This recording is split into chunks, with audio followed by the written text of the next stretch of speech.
Oi, olá, boa noite, tudo bem? Ivan Viana com vocês agora para um papo rápido, papo importante para você que está querendo saber tudo ou já está dentro da renda passiva. O que é renda passiva? Você já sabe o que é renda passiva, claro, você já leu um montão de coisa que eu escrevi, coisa que eu gravei, ou coisa que outros também, ou de algum dessas lendas aqui atrás escreveram diversos livros. Renda passiva é aquela renda que vai estar caindo na sua conta com uma certa periodicidade, normalmente mensal, ou trimestral, ou semestral, que ela é o pagamento de juros devidos a você, investidor, pelo o dinheiro que você investiu em alguma empresa, seja através da bolsa de valores, em uma empresa cotada em bolsa, você comprou ações daquela bolsa, daquela empresa, ou melhor, então você se tornou um pequeno sócio daquela empresa, um pequeno detentor de um pedaço daquela empresa, e nisso você se faz jus a receber uma renda periódica que essa empresa, em tese, deveria pagar, quando a cada 3 meses ela divulga os seus balanços contábeis através dos relatórios trimestrais, um montão de palavra feia que você não precisa decorar. Eu também nem gosto de decorar, às vezes eu erro. Estou falando isso porque saiu hoje no Valor Invest. Quem viu uma primeira notícia: Banco Santander inicia a divulgação dos balanços contábeis de bancos. Não foi o Santander, não foi o primeiro, mas várias empresas já estão nesse processo de anunciar publicamente como foi o resultado contábil das suas operações relativas ao último trimestre do ano passado, de setembro a dezembro. Eles passam o mês de janeiro trabalhando, batendo cabeça como é que eles vão apresentar esses números, alguns casos até enfeitando os números. E para poder chegar agora, né, nesse momento de publicamente se expor e falar, olha, nossos números são esses.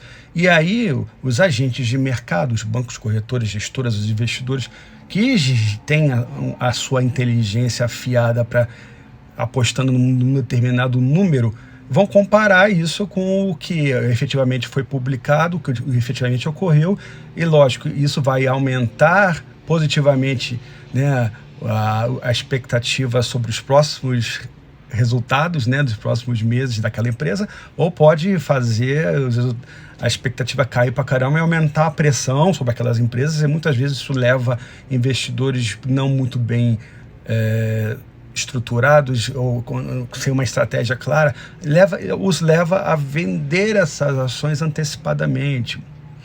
É um erro, mas tudo bem, todo mundo tem direito a erro.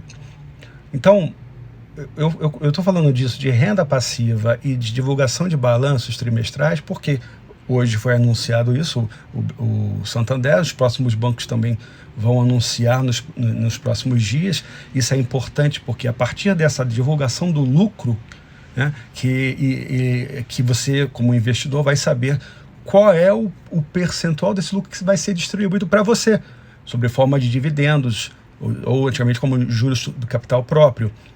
E o mesmo vale se você é empregado de uma dessas empresas, porque é o bônus que você vai receber, ou a PLR, participação sobre lucros e resultados, que você vai receber e vai fazer a alegria da criançada, ou vai fazer a alegria dos bancos quando você pagar a parte daquelas dívidas que você está enfiado até a cabeça. Brincadeira, não é o seu caso que está me vendo, mas se for também, zero problema, eu também estou assim. Então, voltando, mas o que isso tem, de novo, o que isso tem a ver com renda passiva? Eu acabei de falar, pagamento de dividendos. Você como dono no caso dessas empresas listadas em bolsa, você é dono de um pedaço dessas empresas, nem que seja uma ação. Uma ação pode representar 1 bilionésimo de ações daquela empresa, mas é 1 bilionésimo, sobre 1 bilhão de árvores que você tem de dono daquela empresa. Sabia disso? Dono é sócio. Isso é bom? Também pode ser ruim, porque se você é dono, e aí é a grande diferença da renda variável, das ações, para a renda fixa. Na renda variável, seu dinheiro está lá e você é dono, você está investindo para fazer aquilo crescer e se multiplicar, né? Então, para você ganhar os bônus, só que um lado nunca anda sozinho. Tudo no mundo começa com uma polaridade, com opostos. Você também está sujeito aos ônus de ser dono. E os ônus podem significar que aquela empresa pode ir à bancarrota, quebrar e suas ações virarem pó. Você perder totalmente seu dinheiro. É aí que entra o tal do risco. O risco, a volatilidade alta desse mercado de ações de renda variável, né? Por isso que quando a gente orienta, eu no meu trabalho de assessor financeiro, planejador financeiro pessoal, quando eu oriento famílias, empresas, empresários, sócios, ou gente que está começando a investir agora, quando eu oriento sobre colocar um pouco do seu dinheiro, sim, em renda variável, mesmo que você não conheça muito, mas para ir aprendendo, ou se você já conhece demais, mas aí a gente vai estudar como é que está a sua alocação, uma parte desses recursos, é importante que esteja dentro da renda variável, mas numa parte do mundo da renda variável que tem um mundo, tem várias dimensões também, né?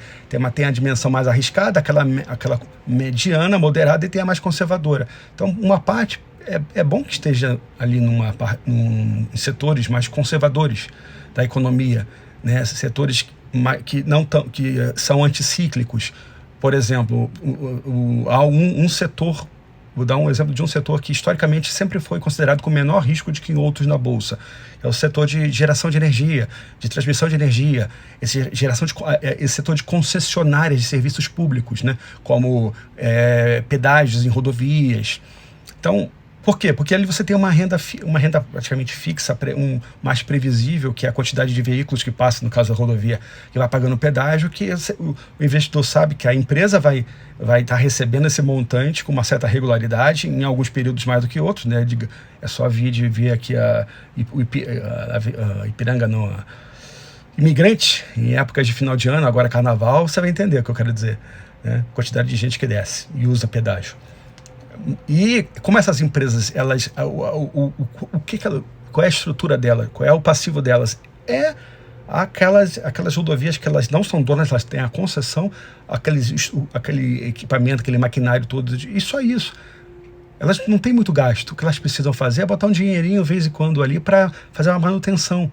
Então, dado essa realidade, o que acontece? Todo o dinheiro que entra, boa parte desse dinheiro, ele acaba sendo distribuído para os acionistas, desde o governo até os acionistas maiores, até você que tem uma ação. Eu tenho meia. Então, isso acaba reduzindo, mitigando, como a gente chama do mercado financeiro, esse risco, essa volatilidade. E você cria com isso, tem condição de olhar para essa parte da sua alocação em renda variável mais conservadora, entender que aquilo ali você pode ter certeza que vai ter uma renda passiva, um fluxo de renda quase constante, a cada 3 meses, que costuma ser quando eles pagam os dividendos aos seus sócios e acionistas. Ou tem outros setores que têm um perfil diferente. Então, uma das maneiras de você criar essa tal da renda passiva, olhando pelo aspecto das empresas, de você ser sócio, é essa: escolher ações que são boas pagadoras de dividendos.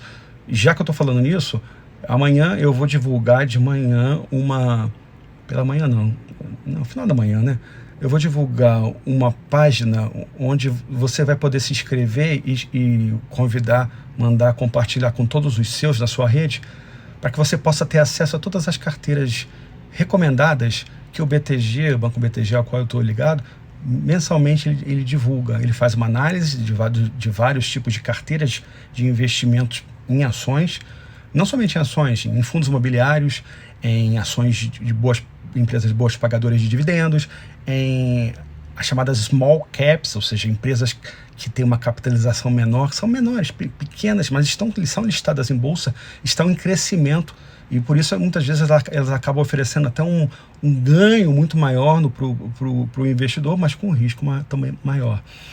E também a carteira de BDRs, que são os Brazilian Depository Receipts, ou seja, empresas brasileiras que estão lá fora, que você pode comprar, empresas americanas, empresas estrangeiras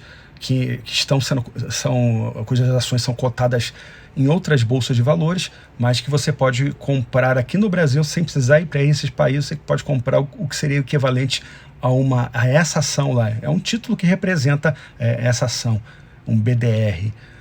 Entre outras carteiras, e é bem interessante. Lógico, é complexo, é técnico, mas